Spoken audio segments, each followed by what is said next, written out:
In today's video, we're going to talk about the Moscow method, what it means, how it works, and when you can use it.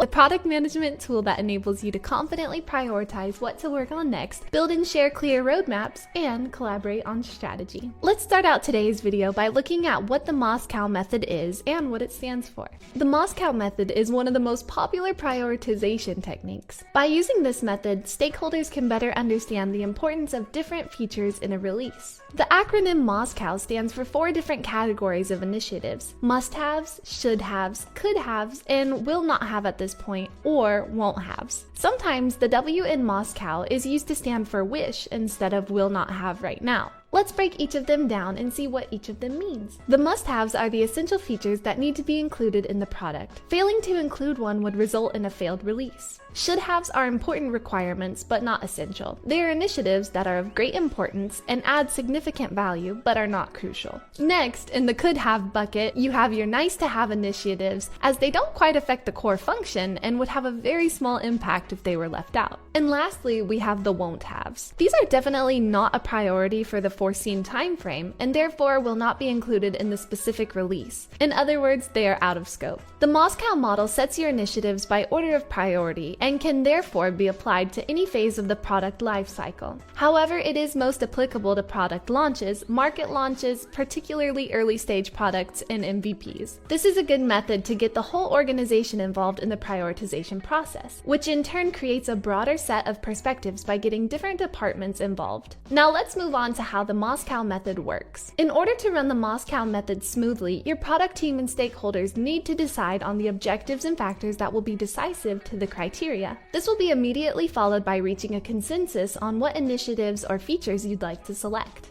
It's also important to define how much effort should be split between the must-haves, should-haves, and could-haves. This typically varies by team and project, but a rule of thumb suggests that you should dedicate about 20% of your total effort to could-haves. Now your team is ready to sit down and discuss your initiatives. Let's look into them. We'll start with the must-have initiatives. The category name doesn't come as a surprise, as they will be the lifeblood of your product or release. These are non-negotiable features. Without them, your release could be a guaranteed failure. You should reach an agreement on how much time and effort you spend on your must-haves. You should focus on them, but you shouldn't allocate more than 60% of the overall effort. When deciding on your must-haves, ask yourself and the team, will this project work without this feature? What happens if we release without it? What's the simplest way to accomplish this? Next, let's move on to the should-have initiatives. Being just under the must-haves in importance, they are still highly important to the product, but not crucial. The product will still manage to function without them. On the other hand, you wouldn't want to leave them out as they generate a significant amount of value. To put it into perspective, you should include them in your release, but you could schedule them for a future release without having a negative effect on the current one. The could-have initiatives are the nice-to-have initiatives, meaning that they are not necessary. They generate value to the user, but they are not exactly a core component or function of your product. There would be no repercussions if you were to leave them out. And lastly, the won't-have initiatives. These initiatives are still important to take into account. You should always identify them, as it'll help the team decide what will not be included in the scope, thereby allowing them to prioritize other initiatives. They prevent you from wasting resources that your team needs for this release. The subgrouping of these is also beneficial. Perhaps there are won't-have initiatives that you will not include within this scope, but could be included in the future, and others that simply won't be included at all.